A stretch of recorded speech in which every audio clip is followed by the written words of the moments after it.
Do you remember the soft jingle of the shopping cart wheels on those waxed linoleum floors? Or the way the automatic doors whooshed open, letting in a warm breeze of freshly baked bread and floor cleaner? Grocery shopping in the 1970s wasn't just a chore. It was a weekly event. Maybe you tagged along with your parents on a Saturday morning, or maybe you were the one clipping coupons from the TV guide and planning out every cent. Either way, stepping into a store like H&M or Safeway back then was a very different experience than it is today. Welcome back to the channel where we take a warm stroll down memory lane, one everyday moment at a time. Today we're revisiting a place that was central to every neighborhood, every town, and every week, the grocery store. But not just any grocery store, the kind you remember from the 1970s, a time when everything had its own rhythm and its own smell too.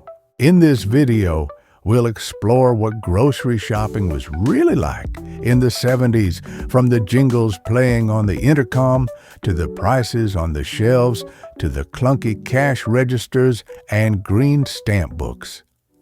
We'll talk about the brands we loved, the packaging we miss, and the little rituals that made it feel like more than just buying food. And as someone who grew up watching moms push those metal carts and dads compare the price per pound on pork chops, this one hits close to home. So grab yourself a cup of Sanka, get comfy, and let's step back into a simpler time. Let's start with that unforgettable moment of arriving at the store. Back in the early 1970s, grocery shopping was often a weekly ritual and not a quick errand like today. Families would load into their Ford LTDs or station wagons and head over to the local H&P, Safeway, Piggly Wiggly, or Kroger. Do you remember those parking lots? No car alarms, no fancy carts with cup holders, just rows of big steel sedans and wagons with faux wood paneling. The store entrances had a charm of their own, sliding doors with a satisfying whoosh and sometimes even a mat that triggered them with a click underfoot. And the smell when you walked in, it's hard to describe, but you know it when you smell it again. A mix of bakery bread floor wax, ripe produce, and a hint of cigarette smoke, since indoor smoking wasn't completely banned yet. Depending on the store, you might also catch a whiff of fresh coffee grinding near the entrance. At some H&Ps, they'd grind 8 o'clock coffee beans right at the checkout, and that smell would travel all the way to the frozen section. The carts were heavier, then made entirely of metal, often with a wobbly wheel that squeaked the entire trip. If you were a kid, chances are you either rode in the front seat or hung off the side like it was your personal chariot. And remember the floors, shiny linoleum tiles in dull colors like mustard yellow or olive green, always freshly mopped, but somehow still a bit sticky in places. Overhead, fluorescent lights buzzed softly, while an easy listening station played on the intercom, maybe a little Captain and Tennille, or the Carpenters, interrupted by the occasional price check or sale announcement. Attention shoppers, Folgers coffee is now just $1.19 a pound in aisle 4. That's another thing, prices. In the early 1970s, you could buy a gallon of milk for about $1.15, a loaf of bread for 30 cents, and a dozen eggs for under 60 cents. Of course, that's before inflation kicked in toward the end of the decade. And you didn't have barcodes yet. That didn't come until around 1974, when the first item ever scanned was a pack of Wrigley's gum. Before that, every price was stickered by hand, and the cashier had to key it in item by item on those heavy clacking registers. Which brings me to a fun question. Do you remember the first thing you ever bought with your own money? Maybe it was a candy bar, a comic book, or a frozen TV dinner? Let us know in the comments. We love hearing your stories. And here's another memory jogger, green stamps. You'd get them with your receipt, collect them in booklets, and trade them in for toasters, blenders, or lawn chairs. It made every trip feel like a little treasure hunt. Now that we've stepped through those sliding doors and grabbed our metal cart, let's head into the aisles, because this is where the real magic happened. Each aisle had its own smell and personality. The produce section usually greeted you first with wooden bins full of oranges, bananas, iceberg lettuce, and bunches of grapes in little cellophane bags. No misting machines back then, and no fancy organic labels either, just a handwritten price sign stuck into the pile. Lemons were a dime, and you could get 5 ears of corn for under a quarter. And how about those canned goods aisles, rows upon rows of brands we trusted? Campbell's, Soup, Libby's, Vegetables, Chef Boyardee ravioli in the bright red cans. The labels were simple, bold, and easy to read, not like today's low-sodium organic, gluten-free fine print. Do you remember how heavy those glass jars and canned items made your cart? It clanked and rattled the whole way through. You'd pick up a jar of Skippy peanut butter, a tin of Underwood deviled ham, and maybe a couple of cans of Spam or Dinty Moore beef stew for a quick dinner night. And let's not forget the packaging. There was something charmingly straightforward about it.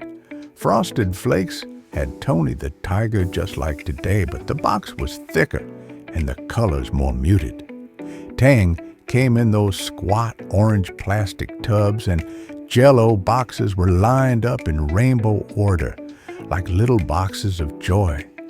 Most people didn't worry much about low-fat or non-GMO. Those terms weren't even in the vocabulary yet. If it tasted good, it went in the cart. You bought real butter, whole milk, and cooked with Crisco or Wesson oil, and margarine that came in sticks with a little yellow dye packet you'd mix in yourself, especially if you lived in certain states where colored margarine was regulated. The frozen food section was a bit smaller than today, but it still felt like a modern marvel. You'd see boxes of Swanson TV dinners with Salisbury steak and a brownie square and maybe a bag of bird's eye peas or fish sticks. Freezers had those sliding glass tops that would fog up, and kids loved leaning over the cold air while parents picked out their week's worth of meals.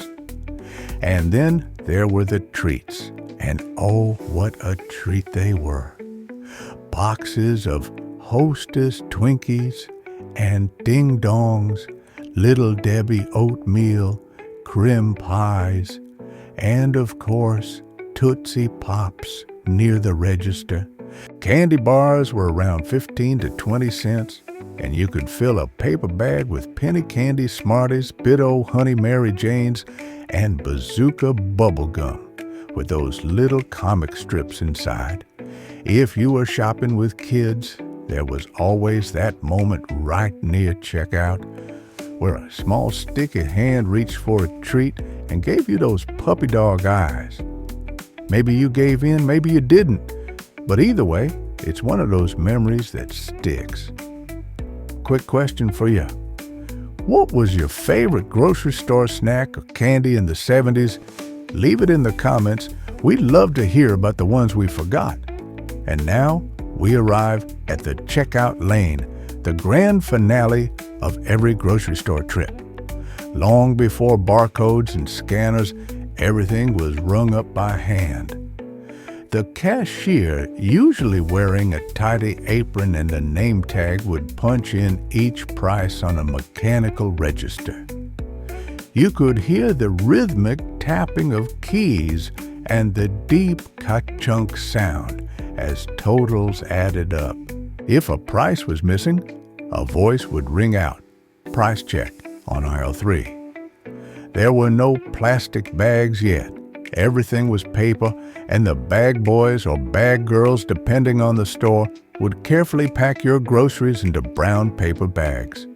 They had a knack for balancing cans and cartons just right, so nothing toppled in the back of the car on the way home. And how could we forget coupons and stamp books? Moms would arrive with little accordion files packed with coupons they clipped from the Sunday paper or the TV guide, sorting them as they waited in line. And remember San and H green stamps. The cashier would tear off a few long sticky strips based on how much you spent, and kids would be thrilled to stick them in the booklets later at home. Once you had enough, you could visit the redemption center and walk out with a waffle iron or even a set of patio furniture. Payment was often in cash or by check, no debit cards yet, and credit cards were just beginning to show up. A lot of folks used store charge accounts where purchases were written down and paid off later at the office. The checkout counter was also home to the impulse buys, TV guides, packs of gum, a box of Kleenex, or maybe a little comic book for the kids. Do you remember flipping through Archie comics while waiting in line? And once everything was bagged, the clerk would thank you kindly, and you'd head out to the car, maybe with a free balloon for the kids or a pack of matches from the store.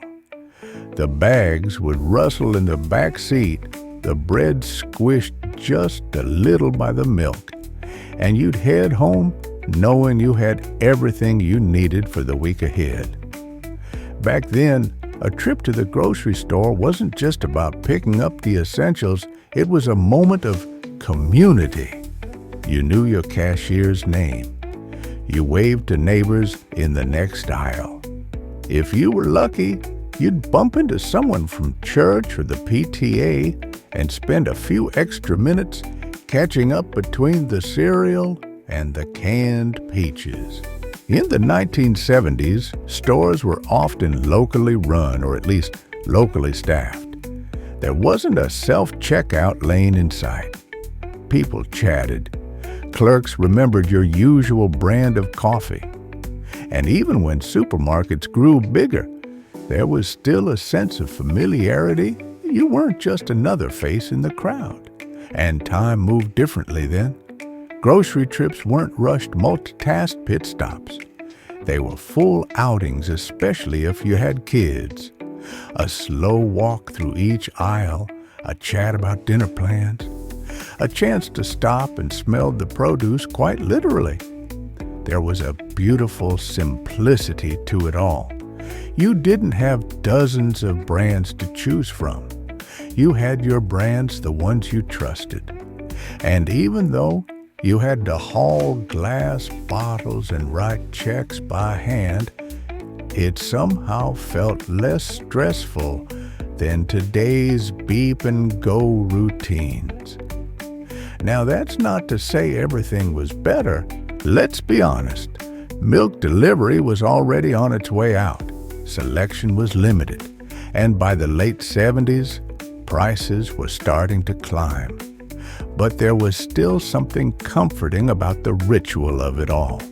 The routine, the rhythm, the way even an ordinary trip to the store could bring a little joy, or at least a box of donuts. So there you have it, a little trip through time back to the grocery stores of the 1970s. From the clang of metal carts and the aroma of fresh ground coffee to green stamps and clunky registers, shopping for groceries wasn't just about food, it was about life. These stores were a backdrop to our childhoods, our family routines, our weeknights and weekends. They were where we learned about money choices and maybe even a little patience waiting in line with our parents. Do you remember the name of the store your family went to growing up? Or the one item that was always in your cart no matter what? Share your memories in the comments. We love hearing your stories and seeing how many of them overlap, even across towns and states. If this video brought back a few warm memories, please give it a thumbs up, subscribe for more nostalgic journeys, and share it with a friend who remembers those days too. Thanks for shopping down memory lane with us today. Until next time, take care and maybe treat yourself to a ding-dong for old time's sake.